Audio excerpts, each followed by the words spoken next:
0 lead over the Mysterious Monkeys in our first series of the day. But it wasn't the easiest victory from the first 10 minutes. It wasn't the easiest victory. A little apt music in the background. We do. Celebrating 3 years of Pentakill's Smite and Ignite release today. Obviously, everybody eagerly awaiting Pentakill's second album, but it's all about H2K versus Mysterious Monkeys, as you said. It wasn't the easiest start for H2K. They got themselves the win in the end, but I think Mysterious Monkeys showing a lot of fighting spirit. Oh, yeah. The rest of the game. They didn't give up a single thing. And I got to give, as you said, some credit to Caso, because when he was down, he just was not out. He refused.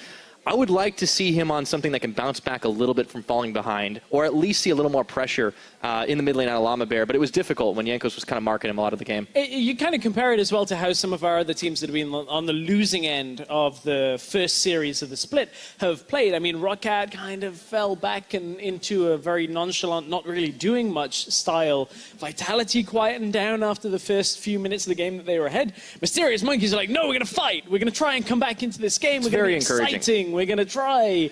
Unfortunately, to no avail, but yeah, still exciting to watch. In many ways, the EU LCS is a menagerie of different animals, but the last time a team came in at a challenger and fought like that, they were wearing pink. So these guys have quite the legacy to live up to. I want to see if the Mysterious Monkeys can maybe channel a little bit of unicorn magic themselves. It's a very different team back then, but come on. I like to see the fighting spirit. It was encouraging. Yeah, there's a lot of fighting spirit, and we talked a lot about Caso. Talked a little bit about Yuki and his performance. He did end up dying in the end of that game once. A little frustrating. Sorry, yeah. Yuki. He was opening up well, though. I mean, it was a nice combination. Lane-wise, we didn't see that much, right? Like, it did seem like Dreams was a little bit hesitant to go in and try to throw a hook out onto the likes of Che. But, you know, your Twitch is your AD carry, and it's up against a Varus who can kind of outpoke you for days. I can understand that, especially when it's the likes of Nuclear and Che. And in the few skirmishes that we actually saw, as you said, he picked up a couple of kills, looked decent. I think it's a player you have to keep your eyes on. Mysterious Monkeys have selected the red side. Of course, H2K selected blue in the first game, so maintaining side selection. We'll see how it works out for the Monkeys now as we head into our second draft in this series. All right. Let's see if we get the same bans. So far, so good. It is the Kennen followed by the Zac. Which means we're likely seeing Syndra. Oh, okay, LeBlanc. Interesting. Everyone says they want a few more options in the middle lane to leave that Syndra available. Xayah goes off the table as well. Lee Sin and Graves would round out the exact same last bans from either team. All right, well, it's going to be the Syndra. So they really are throwing a lot towards that mid. So clearly, H2K are still seeing Caso as a pretty latent threat. Well, now you start to see a slightly different priority, because suddenly Thresh is a big proponent now as potentially a first pick for a Che, because if Jankos is comfortable playing both Lee Sin and Elise, both junglers are there, as Graves was the last ban away. So I think maybe you pivot to a different pick here and look to pressure out Mysterious Monkeys. I'm not on H2K, I'm not Prolly. That's not what they do. I still think Elise is a fantastic first pick. Yeah. Clearly it's enough to warrant giving up the Thresh, but it didn't seem to fluster Che too much to play up against it. I'm curious to see if the Monkeys end up blocking that one again, or if they go a different track. I feel like you have to within the current meta. Everybody is valuing Thresh so highly. You compare it with the Twitch, you compare it with just about anything, and there's the Lee Sin we were talking about if it does get locked in. It's Kha'Zix again, though. Okay. Monkeys are doubling down. I mean, Llama Bear didn't exactly seem like the problem. We had a little bit of a discussion on Kha'Zix, and it's still a pick that can work. Depending on what the rest of them draft, I'll hold reservations on Mysterious Monkeys comp for now. I think Dreams did a good job on the Thresh. The one engage we saw in the bottom lane did capitalize on H2K, and it looks like we're actually having the same draft again for now. Of course, that LeBlanc won't be available. Well, if it ain't broke, don't fix it. But that would be a little bit of a shift up. I think Febiven's just having a little bit of fun. He piloted the Lucian last time around as it was flexed out. Will that be the same case here? H2K thinking it over right now. Maybe they want something a little tankier down bot. They do. It is the Braum locked in. Well, Braum has been paired with Lucian historically. Obviously, very good bottom lane synergy, but Braum does very well into the Thresh. Typically, you can deny a lot of engages. So this is, again, H2K saying, we're flexing the Lucian. Could still be in the bottom lane as well. You'd anticipate it to be mid lane, and here's a pick we talked about for Caso as one of those comfort picks. Cassiopeia, very confident in playing this into most matchups, although he will give away Quite a lot of early laning pressure against Lucian. Ah, but this is a very different style of lane matchup, right? Like he's almost banking on the fact that he's going to be pushed in just a little bit. That might give Llama Bear some more opportunities, even in a short lane, to try and open up some ganks. There's a few nuances in Cassiopeia's kit that can stop the Lucian in his tracks, because of course you can't E over the grounded ability on Miasma. If you do get locked down, Lucian's damage just ceases to exist. So Cosq may very well be able to play comfortably in this lane, but again, Mysterious Monkeys just doing their due diligence, trying to deny any funny business with swapping around that mid lane down to 80 carry for Lucian. Still taking it to the mid lane bans on their side with the Orianna removed. It's followed up by the Caitlyn. Once again, Mysterious Monkeys hadn't selected their 80 carry in the first phase, but I wouldn't be too surprised to see the Twitch once again. Might be hard to break through the Braum shield. We'll see as there's another ban going the Monkey's way. It's going to be another Fiora. So Fiora sets up potentially for another Galio for Jisoo. The Shen would be available if H2K want it, as it hasn't been banned away yet. Is it going to be the Twitch ban out of H2K? Will they look at another option? Maybe they'll just ban the Galio and say, okay, we'll take away a difficult pick to play against. It is the Twitch indeed, so we'll see what Yuki ends up going towards this time around. If he picks his 80 carry on this rotation. If they were to pick Galio here, it would show both solo laners and allow H2K to heavily utilize this flex potential. Yuki, the Varus is one of the most likely picks to take out here. There it is. As the Caitlyn is already gone. So now H2K have the ability to decide, do they want to take the Galio for themselves, build quite a tanky front line between Braum and Galio, and then decide where their magic damage is coming from. But if they're playing double 80 carry, maybe this is a Rumble rotation here. There are the likes of the Fizz still available if you want to play it. That's another pick. There's a lot of options up top right now for Odo Omni. And depends what kind of lane they want to play. yeah, well, it looks like we will not have the Flex Lucian as the Victor's locked in for Febvin. And all that leaves is where do they go up top? Is it going to be the Galio? It allows you to go the Galio because suddenly you now have that AP damage threat alongside that Lucian. Lucian Braum for that bottom lane can play into Varus Thresh. They don't get heavily outranged like a Caitlyn would on a Lucian. Excited to see Nuclear and Che playing maybe a bit more of an active lane when it comes to trades and how they actually effectively can work in that lane.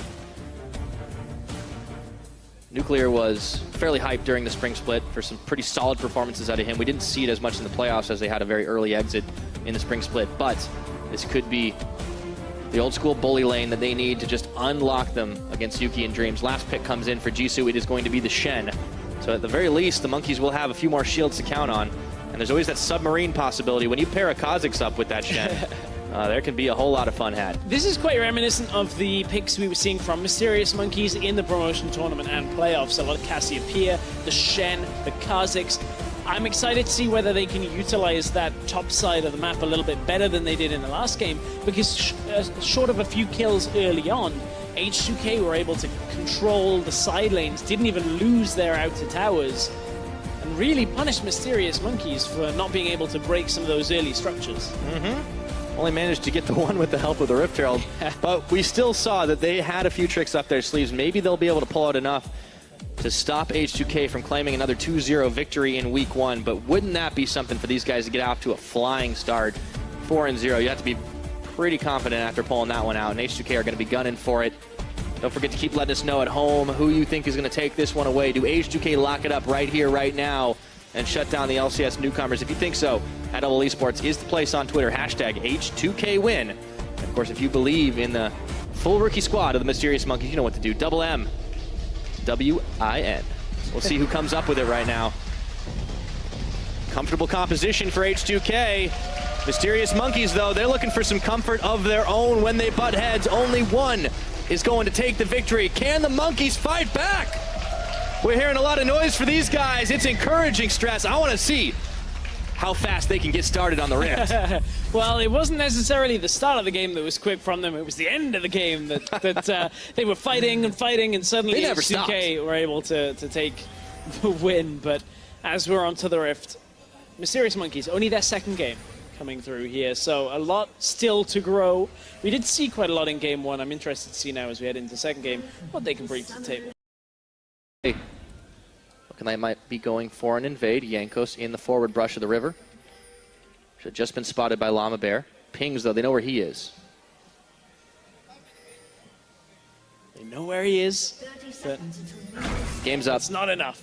At least get a little bit of deep vision, but instead, they're actually just going to bail out right now, and they're pinging down towards the bottom side to reset right now. I guess one thing you can do when you're one game up in a lead against a team that may not be able to react as quickly is pull off a little bit of stuff like that. You might get a kill, you might get a flash. Doesn't hurt. Oh, speaking of might get a flash, Caso might be caught here. Oh, he eats the present. There's a lantern, though. Unfortunately, Dreams had to take that level 1. Yeah, that means no flay, which means no hook now until level 3. Reduces kill pressure in that bottom lane here. More defensive start out of Yuki and Dreams. Of course, Exhaust was used by Che in exchange, but now that you see that there's going to be no aggression, Exhaust maybe not quite so necessary at this point. A couple of minutes and it'll be back available. Not the easiest start for sure. It's going to be difficult to wear through Che in any case, even with Yuki able to pump out the arrows. Starting things off, Otoame is going to give a little bit of an assist to Jankos on the Raptor camp with the Winds of War. Llama Bear solo. Actually going to be a while before both top laners make it up there, and once again, Yuki getting tagged by the Winter's Bite. Che really threading the needle between the minion waves. Yeah, managing to just get a little bit of harass through as Otoame has been blocked from lane. Won't work for too long against Galio, as Galio will just be able to walk through. But the thing is, both of them aren't really in lane. Otoame's had enough of this, just wants to walk through. But look how well Jisu's trading at first. They're going towards Otoame's tower, though. It's a good start. Yeah, that is a good start. Already burns a health potion, and of course Jisu utilizing that Doran shield will be able to regen that up. Despite obviously having the trading potential, it still does give you health regeneration for 5 as a standard that will always be ticking as long as Jisu is missing health. Oh yeah, we always think about the 80 carries being the one picking it up nowadays, but Jisu, as he dodges with the taunt to get in onto Otoame's face, he forces a flash to start things off. Yeah, I mean, we thought that Otoame perhaps wasn't too bothered about the lack of entry to his lane, but it turns out well in Jisu's favor. Now, will Otoame try and bait Jisu in? There's the taunt used. Jankos is coming topside. That's the sponge flash cocoon, and that's a first blood. Jankos turning it right again. That's how you get a little bit baited up in the top side. Otoame says, okay, if I play stupid, maybe Jisu will come and try and think he can solo kill me in lane. Sees the opportunity. Unfortunately, Jisu goes right towards it. It's an easy mind game out of Otoame at that point. Yep. He likes it, so he put another ring on it. Level 2 with the double door, and it's going to be hard for Jisu to match early on, but he was getting a good 1v1 going. I wouldn't be too surprised if Jankos commits a little more energy up towards the top. He does clear the ward away outside the red pit, but he won't find too much more, except perhaps waiting a little while. Lamabed did ping that Jankos is very likely on Krugs. I don't think he got spotted by the minion wave because he used the blast gun to get over the back, so Jisu should be aware of this, and he is looking to put down a ward. Yeah. He has spotted out Jankos, so no second kill going up into that top side, but still, from what should have been a great lane start for Jisu, unfortunately, goes back in favor of Otoame. Yeah, a little bit of help from Jankos goes a long way sometimes. Dreams moving forward. Looks like he's going to try to secure some vision of his own. And actually, as the blast cone is popped, Llama Bear is signaling they might want to make a play down bottom side. Maybe it's just going to secure the vision out of the Scuttle Crab. Yeah, well, we saw that work very well in the first game. Wood did just die where Llama Bear was treading towards the bottom side. So he has been spotted out. Should mean no real aggression in the bot lane. Llama Bear peels back away, however, Jankos. Oh, nice dodge by Cosq on the cocoon. Can't get away from the spiraling very easily, but he's going to be backing away. We haven't talked about this mid matchup just yet. However, Cosq on this very comfortable champion. It could start to turn in his favor for sure. We'll still have to wait a while before that happens. Down in the bottom, Che playing very aggressive on this Braum, jumping forward and trying to knock the Winter's Bite straight to the face. You can see, though, that Mysterious Monkey's not really too caring about that. They had wards down in the bottom lane, but you mentioned the mid lane matchup. Well, last game, it went heavily in favor of Featherman. Started with a CS lead, which was maintained throughout the entire game, and then Cosq desperately trying to get anything from the game later on, trying to get kills, but you can see mostly ended up getting a lot more deaths than anything. And that was when early in lane, he wasn't looking too shabby. He got a little help from Llama Bear. Jisu was coming in, and he was able to clean up at least one kill of his own, and a couple went the way of his supporting cast as well. But then he just kept jumping in on 4-mans. So Cosq really going all deep, and the hook from Dreams won't connect. He does get a play out, however. Nuclear and Che are not phased by that. Yeah, Nuclear and Che playing very consistently in this bottom lane. And that's one thing we were talking about in spring. Nuclear and Che, hey, they're going to be solid. We're expecting them to be the second best bot lane, perhaps, in Europe. And they didn't really show us that.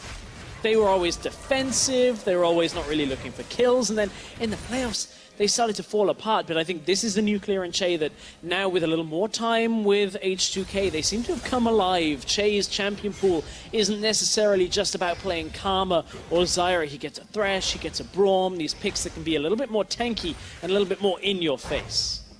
Definitely seems to have suited his style. And speaking of in your face, Jankos is not going to let up the pressure up topside, going the long route as Jisoo is finding it harder and harder to trade up against Otoamne here, but the Spider is waiting in the brush and the minions are running out. This could be the death knell for Jisoo. Part two, out of the brushes comes death, and here we go. Justice punch in, sink the fangs. Jankos claims another. This time it's H2K turning their attention to Jisoo to say welcome to the LCS. They gave him a lead in the bottom lane, in the top lane, but it's not quite enough. He's been easily taken care of, and Llama seems to be a little bit in a struggling position. Hasn't even out-farmed Jankos, and Jankos has picked up 2 kills alongside it.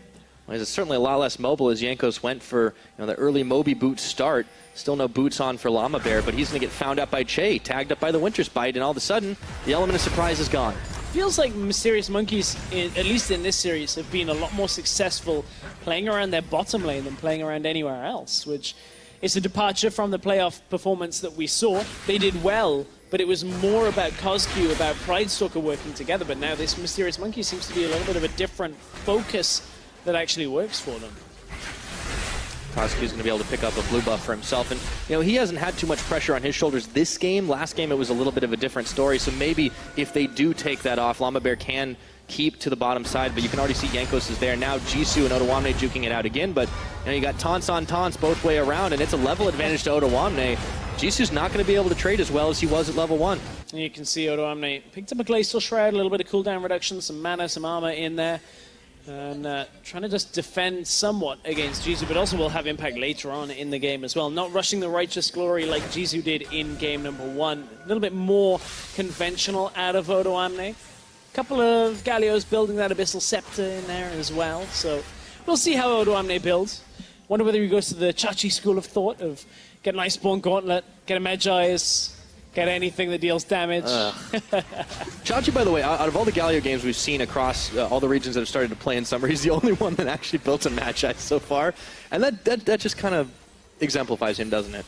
Well, he's the MVP of last split. Yep. Not in this game, so we can leave Chachi for when Chachi's playing. But Jankos, he's a man that has a couple of times been close towards that MVP voting for his First Blood King performances, but he's been stepping it up in this series as well. We saw First Blood, almost taken first time around. This time he did get it, and it looks like for the time being it's all focused up top lane as Otoamne actually does get taken a little bit low. We don't usually talk about two tanks kind of, beating down on each other as being an exciting fixture of the opening part of a match, but in this case there's real kill pressure. The Galio's on both sides. Yeah, and Jankos has been up in top lane already twice. This would be a 3rd time, and Febiven's roaming as well. Ward was placed to spot Febiven out, and Jankos backed away from the situation because even Jisoo could recognize something was going wrong. He pulled away from the top side. Means he's not going to die a 3rd time. Febiven easily able to pick up his blue, but H2K very composed in the early part of this game. There's not a lot of threat from Jisoo, but if Mysterious Monkeys can make a play onto the bot side with this Shen, maybe get the Cassiopeia there somehow, that would be their way of building back into this game. Jisoo's got to have some pressure let up on him before he can make that play, though. Unfortunately, you can't get into the action when you're busy fighting. And Jankos is coming up through for a lane gank, or at least going around the side. This time, Llama Bear's in the area. Yeah, as Jankos will run into him. He uses that Spiderling just to check exactly where Llama Bear is. Mid lane, there's another trade. Cosq trying to get out of the distance. And he doesn't quite connect on the Petrifying Gaze. Has to force out a flash and a heal. He was slithering a little too far forward on that one. And with Che tagging his way in, it just seems H2K have the number of the monkeys. 10 minutes into this game, it's only 2 kills to 0, but that gold lead is just enough for them, and they can get some free pressure on the mid now. Cosq is locked up under tower. It's going to be a fun split casting Mysterious Monkeys. A lot of Jungle Book puns you can make on this one. Oh, we have not really even any tipped the spiders, but iceberg. Jankos is going top, doesn't care for puns, wants to push down the first turret. Oh boy. G2 stopped up. He does get the taunt, but there is no more tower, and he's taunted himself. Knocked up. Winds of War flashes the minion damage, and he takes the Lantern out to safety as Llama Bear gets away. Dreams is saving lives this series. Yeah, Dream's doing a good job, but H2K is still focused on these towers. Mid tower is already so low. Febiven, again, at least showing dominance in this middle lane. Game 1 was through CS lead. Game 2 is through tower health lead. And remember, Mysterious Monkeys were only able to get a tower because they stole a Rift Herald away from H2K in Game 1. Oh, stun does land. All right, can't lantern yourself out, unfortunately, but he does give himself a shield. H2K fixated on this mid turret, but the wave has been cleared away, and this clears away the chance for H2K to get their hands on the Ocean Dragon if they want it. Unfortunately, Cosq, for the start of this game, has been about as successful against Febiven as Carr was against Mowgli. So you're gonna start rolling him out slow. I see. Just not too many. That's a spoiler, by the way. It's only a couple years old. The new one. The new one. Yeah, only a couple decades. Let people enjoy things. All right. So, right now, mid lane under threat constantly. Dragon available. Wards all through their jungle. What do the monkeys need to do right now? Well, right now they need to somehow make a play based around Jizu evening up, or at least giving them the numbers advantage. It's difficult against the Galio because Galio can do basically the same kind of thing. I mean, they gave this away too. Yeah, it's another team that has given away the Galio, but I think the Mysterious Monkeys figured that having Shen in response to them was a successful counter, because remember, the last game, the Shen was banned, the Fiora was banned. Unfortunately, Flash Taunt means Cassiopeia stun doesn't mean anything. Unfortunately, no follow-up up and available, so not only the insult, of course, losing your cooldown on top of your life, Cosq's not having a great game, but the saving grace here is he's stacking his tier. He's working his way towards. Hey, hold on, I got more. He's working his way towards the Rod Ages. He's got a late game, unlike the LeBlanc. Oh, that's silver lining. That right hey, there. Hey, that's what I do stress. Yeah, that's. Doesn't matter that he died and used ult, and he's got no summoners. That was one more tick on his tier. Come on. Yeah, that was worth that point. Anyway, well, H2K, the silver lining for them is they're a game up, and they have 3 kills up, 2 towers up, and Mysterious Monkeys nearly 4,000 gold down. Llama Bear jumps in. Looks for Jankos, plays back. The blue buff is secured in all of the craziness as Yuki gets found by Nuclear and stopped by Che. In comes the Galio to turn things once again. Llama Bear, he thought he was getting a kill, but instead the Hunter becomes the hunted. Dreams falling. 2 kills for the Lucian and 1 for Febiven. H2K just keep on eating them up here. 13 minutes into this game. That's 6 kills to none. Yeah, this is another series where Game 1 looks close and Game 2 doesn't. The victors from Game 1 just say, okay, we figured out exactly how you play now, and just start crushing the early game. H2K did it against Splice on day 1, and now they're doing it against the Mysterious Monkeys on day 3 of the EU LCS Summer Split. This is a big statement, taking down 2 teams. H2K looking to go 4-0 on the week. Yeah, script working out well for them this time. Yeah, well, see Che and Jankos. It really looked close for just a moment, but H2K's collapse was so much better. Yeah, H2K easily collapsed, punishing the Mysterious Monkeys in their own territory. The slowest heroic entrance ever, because it was from right next to where it was cast, but nevertheless, it looks stylish from Odo Amne getting into the fight. And H2K are in a fantastic position, and you got to give them credit for at least recognizing where they were in the beginning. We're going to super speed back to where we were. There we go. And we're live. Back to live. Sometimes we time travel a little bit. Pay it no mind. Just got to peel back the curtain a little bit. Some of that magic. You got to show them how one of the tricks is done every now and again. But Mysterious Monkeys, they're looking to pull a rabbit out of the hat. No mystery about how they're going to get it done. They need to start turning around. Hats, I would imagine. Well, and these guys are still tenacious, you know, as you mentioned, that they always have a way to fight back. We saw in Game 1, we were seeing them kind of noted for that even in, Challenger when they were having some rough games of their own. But 15 minutes into this one, this is going to be a hell of a hill to climb. I feel like Rift Herald might need glasses, because a lot of the time it just charges at walls. People just sidestep and runs into a wall. I feel sorry. Do they not have like healthcare on the Rift? You know, I honestly don't think there's a whole lot of healthcare available for neutral minions and for Rift Herald. For any minions, No, really, you were saying Glass. I think he needs some like serious like medical attention because that is a lot of blunt force trauma every game. That's why it's got that big armored carapace. I don't know, man. Concussions are serious business. That is true. All right, Cosq getting chaosed, and here comes the Herald. There you go. Charge it up. In a second. Got a little bit distracted, but there's that massive impact. You can pretty much assume one tower goes down from a Rift Herald. This was without a minion wave, so doesn't get the tower at first. Next minion wave that pushes in. Mysterious Monkeys have already been chunked down. Might be difficult to stay behind that tower. Yep, it's not good when it's a 5v5 in the mid lane and you're on the receiving end of all the damage. In goes the knockup. They do get a hook onto the Galio. Nice stun by Cosq, but the tower falls nonetheless, and H2K don't lose a man. Mysterious Monkeys lose their tower. H2K's Rift Heralds have been quite labored processes. The one against Splice that did almost nothing and got one tower just barely. Where they procced it and then just like walked away? Yeah, because it was about to time out. Then in the last game, having it stolen away. This game, it doesn't even take the tower. Whereas Fnatic are like, let's show you how you do it. I mean, it is kind of in vein with what we've seen H2K do around that side of the map. They've had troubles with Baron.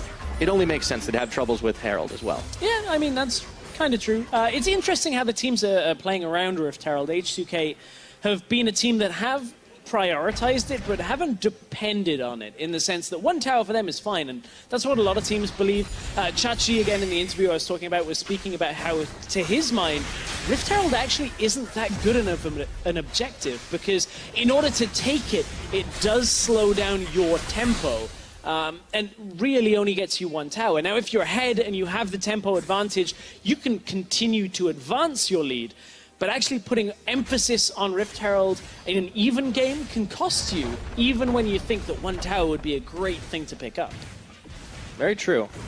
But Chachi, of course, you know, he's a man who thinks about the game on a different level than most of the top laners. We have, you know, harked to him a little bit this series, but Otawamne, another very experienced top laner, and it seems like H2K, they're not shying away from that objective whenever they can get it, but they like to play the neutral game. As Febivin was a little caught out trying to play it himself, and he might go down. A big investment, but the Monkeys get a kill. A little bit of a taste of something we saw in game one, where Febivin did have two isolated deaths. In that first game, there's only 2 deaths. This time, trying to push up through mid lane, thinking he's a little safer than perhaps he actually was. And Mysterious Monkeys do pick up a kill to slow down H2K ever so slightly. Thought he was going to be safe enough and get out. He has a little extra move speed courtesy of the other wisp, but it just wasn't enough. And he popped everything to try to get out of there, but the Monkeys were able to ambush him all the same. 18 minutes on the clock, and Monkeys finally on the board, but they have a lot of work to do if they want to come back into this game. Good warding now through bottom side means H2K can continue to push despite not having their mid laner anywhere near them. They were able to put damage down onto the tower. Now they can reset some of the vision control. This was a Febivin. This is what he saw. Oh, look, a ward. And then, oh, look, a jungle. Tried to stay alive. Good damage out onto Dreams, but unfortunately not to be, as Febivin would end up dropping. And I kind of want to see Febivin throughout the split putting up real big performances, because I think everybody still looks at Febivin and Perkz and says, okay, we think they're the best guys in mid lane. But I feel like Exile to me has been more of a standout player. In the spring split, it's absolutely true. I mean, Febivin, a lot of people remember his time on Fnatic, especially when he first came in and he was playing things like Xerath and just knocking people down left and right. Dominating. Yeah, completely crushing it. And this was in the heyday of Fnatic with the Huni Reignover combination. And it just hasn't quite been the same on H2K. But I feel like we saw an evolution where Febivin was very consistent for H2K. He may not necessarily be going 10-0, but you could rely on him never to lose lane, pretty much, and to beat most mid laners in the league. So I think in that respect, Febivin did evolve as a player into a little bit of a different player than he was on Fnatic. So I do like those advancements, but much like Perkz talked about, bringing back that mechanical skill, that's what I want to see a little bit more from Febivin showcasing in games. Jisoo take a while to die in the top lane. Yeah, this is pretty mechanical as well. Just keep on winding it. Jisoo's still tanking. They actually let him get away, but he's going the wrong way. So that's going to be Febivin's kill. There you go. He's got 3 stress. And they managed, I believe, to pick up the dragon on the bottom side. Mysterious Monkeys weren't able to contest that either. think Jankos was the one to take that away. It's the same strategy. Gank the teleport. He can't join the party if he's the one under fire. So Mysterious Monkeys once again find themselves 4 members strong only. And Cosq, it might be 3 in just a second. He goes in, takes the lantern. The hero's entrance is going to whiff there. And they get the Chains of Corruption on to stop up Nuclear. But Cosq is having to slither away to safety. Dreams tanking all the skill shots. And Baron is live, Stress. Yeah, they pushed them back. Cosq is very low here. Yuki, again, no flash. Dreams, no flash. This is very reminiscent of the Baron from game number 1, where Mysterious Monkeys don't have an opportunity to contend. Save from Llama Bear actually jumping in and getting a smite steal, but look how far away he is. He's been distracted. There's a taunt available. Llama Bear can't even jump in yet. Oh, and Dreams just goes down. Talk about insult to injury. He's going to try to go in with the submarine. He's not going to do it. Jankos this time hits the right smite. And now Jisoo, it was a one-way trip, but he is trying to keep himself alive, flashing over the wall back into the rest of the team. But H2K securing Baron at 21.5. Oh, Cosq has that Banshee's Veil. Rod of Ages is stacking up as well. So playing for the very late game off double stacking items. They may not get there. And a slightly more defensive item alongside. Kind of low on AP, for now at least, is Cosq, but later on he will have a little bit more bite in those Twin Fangs. Yeah, really playing all the cards towards Cosq, trying to make sure he survives long enough to be relevant, but his Jisu's been bullied the whole time, and here he tried to make the big play, but it was pretty much over before it began. Yeah, so I like what Mysterious Monkeys are trying to do here. Get the Shen Shield on Llama Bear, try and get him in, and flash back out. But Llama Bear jumps in, a little early, smites down. There was still like 400 health even after the smite. It's a tough thing to steal away a Baron with any kind of success rate, but H2K secure Baron. They're now able to look to close this game out. Yep. Nice effort by Llama Bear, but this is what we talked about in the beginning, not having the stage experience. Sure, like everybody's been in those solo queue situations where you can steal a Baron away, but trying to do it against a coordinated team like H2K, that's another story. Yeah, absolutely is.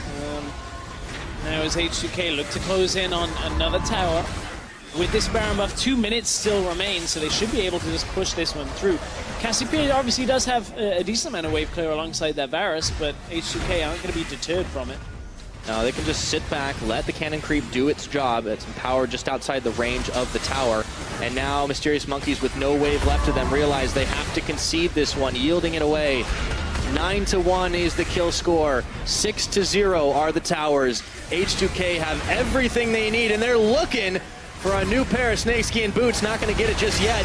Here we go, stunned up on both sides. Jankos, he doesn't even mind as Dreams is getting taken out. Nuclear on a rampage. Teleport coming in for Jisoo, but it might be too little. It might be too late. He gets a 2-man taunt, but it doesn't matter. Cleansed on out. Yuki picking up Featherman on the back half of it all, but it's not going to mean a damn thing as Llama Bear is left to try and clean up the mess, but there's nothing doing. Yeah, at this point, Mysterious Monkeys can't hold on this defense. Odoamne has his teleport available, so as soon as that Empowered Recall finishes, he should be able to get back into this one. H2K may play it out safely, but Mysterious Monkeys really up against it. 13,000 gold down. It's surely just a matter of time now before H2K walk into the base. I think you can commend the performance out of Mysterious Monkeys, at least in the sense that they were putting up a fight, always trying to contend against H2K, but when you're up against one of the top 4 teams people expect in the EU LCS, it is difficult to convert any kind of advantage into a game-winning lead, and H2K have done that very well themselves, and this was exactly how they crushed through the inhibitor. Look how long it takes for anyone on H2K to die here. Che is able to beautifully disrupt the fight. Yuki drops low. Cosq was zoned out of the fight for quite a long time before Odoamne can actually pick up the kill. Damage reduction comes on. Odoamne comes in, is able to deny Jisoo anything more in this fight, and H2K get the first inhibitor of this game. Easy peasy. So they've walked in the bottom more than once this series, and now with 25 minutes on the clock with a sizable lead, they're looking to end this one out here. Mysterious Monkeys slowly giving the ground as Cosq coming in. He needed all the time in the world to try and scale up, but it's just not going to be enough. Miasma down, but with the minions marching, H2K just don't seem to care here. Continuing to pound away at this turret. And the ground is giving way under the feet of the monkeys. You can see how powerful Nuclear is. Ooh, Coscu gets the stun. Just on Shay, though, and he throws down the Unbreakable. There goes everything. The Chaos Storm, the hero's entrance. Everyone's out of harm's way, but that's going to open up yet another inhibitor. H2K have everything they want right now, and they could even go clean it up with themselves another Infernal Dragon. Yeah, at this point, it's just the Baron has run out for them. So reset everything, try and get back in. Mysterious Monkeys, this time 0 towers. That'll mean if the game state ends like this against H2K over 2 games, they secured a single tower. On a Rift Herald steal. Yeah, because they stole Rift Herald, which was an impressive steal. But you need to come up with a lot more than that. I mean, it is always rough. Like, it was always going to be a hard ride for the Monkeys to try and fight up against H2K. You know, a perennial playoff team, always looking strong, coming back and trying to redeem themselves after the playoff performance that they definitely didn't want, but it's difficult. They did manage to catch Febivin. He had the cleanse up and available, didn't need to use it right there, it looked like, and they are going to be able to just melt through health bars. Dreams will be the first to fall, followed shortly by Llama Bear. And Coscu, pop down, double kill for Nuclear. Jisoo looks to be next, and they're going to teleport in right behind Yuki, and there is nowhere to go. Oh, baby, that's a Nuclear triple. This is less Jungle Book, and H2K saying, welcome to the jungle that is the EU LCS. We're here, we're going to take our second series of the summer split to go 4-0 on the week. Perfect week for H2K right now, and all that's left is for them to just polish off the last of the towers. They can keep stopping Jisoo's packs for days. As Nuclear, they finish the ace off, it doesn't matter, so it's all going to be Nexus here. And H2K proved not only are they hard to kill, man, they are hella hard to beat. H2K are just styling it out to finish the job. Legendary kill for Nuclear, and that's all she wrote. GG, well played. More of the same from H2K. We saw them handily take down Splice in the second game, and they've done it again against Mysterious Monkeys this time. Nearly a 20,000 gold lead at the end of this second game. Mysterious Monkeys not even able to secure a tower, but I think they secured quite a lot of fans, even in defeat with the performance from always trying to fight, always trying to be aggressive, but H2K we're on another level to Mysterious Monkeys today. H2K, very solid, very clean, and looking very strong to contend against the Unicorns at the top of Group B. Yeah, Group B could definitely turn out to be a very interesting one during this split. In H2K, you know, had some catching up to do from the spring, but they certainly managed to come up huge in this week. Very hard to criticize these guys, and it was a different player stepping up each time.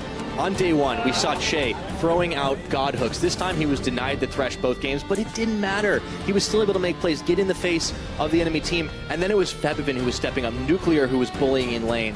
All across the board, an impressive performance. You can see probably pat on the back for all of the guys there. That means H2K. they did well. Yeah, he's not beating them around with the notebook. He's a harsh disciplinarian, but he gives props where they're due. Speak about Nuclear 9-0-3 at the end of that game. Picked up quite a few kills in the last fight, the last 2 fights, but nevertheless, that Flex Lucian worked out very well for H2K. Of course, this time being put down into that bottom lane against Braum, and Nuclear seeming very comfortable. And realistically, H2K looking comfortable. 4 members of H2K did not die in that game. It was only Febivin getting caught out once, and then a second kill in the fight, pretty much to end the game. Yeah, I mean, it's like I said, man, hard to kill. There's a reason they're called that, and this was kind of a big example of it right now. But, you know, obviously this is the Monkeys' first performance. Yeah. As we said, they fought it out really, really hard. They just didn't have the coordination yet, but that's to be expected of a team fresh out of Challenger. Yeah, to some extent, you have to look at it and say, okay, experience plays a massive part of this. And I think it's only through kind of tempering some of that aggression that we saw from Coscu. I think a lot of people, when you talk about coaching, would rather take a player that is super aggressive and has the tendency of, I think I can kill him, I think I can go in here, and actually temper that down, rather than instill that on a player that says, I'm not going to take any risks. Well, we have no shortage of risk takers in the mid lane in Europe, but, you know. Maybe if they can get Coscu to temper a little bit of that. On the LeBlanc, we know he can play Assassins very well. I think they're going to be an exciting team to watch. But when they'll start picking up wins, I think maybe even Splice looked a touch better. But of course, these are from one series each. You can't make those sweeping statements that we all love to make. Well, we did have some pretty exciting plays all across the board from the series as well, and one of them is H2K, you know, coming up really big and just rumbling through the jungle. Started up here, what looked like they were going to get caught up, but all of a sudden, Mama Bear, well, he was the one that kind of got collapsed on, and the rest of the team, there was nothing doing. Yeah, at this point, it's so difficult to actually control a fight like this against a Galio, against a Victor that's able to, he already had that upgraded gravity field. You just can't really avoid any of the crowd control. Weighs him down. And H2K, once again, just continuing to take these fights. Mysterious Monkeys didn't really have anything in response. Yeah, I mean, it was really cool to see what they were able to pull off in the early stages of Game 1, but Game 2, it really seemed like they ran out of answers, and that was kind of the issue. Yeah, there were not a lot of answers for Mysterious Monkeys, and a lot of answers to everything that Mysterious Monkeys threw at H2K. That's what experience will do for you. Now, H2K are coming in hot here in Week 1. Let's see what their mid laner thinks after that series.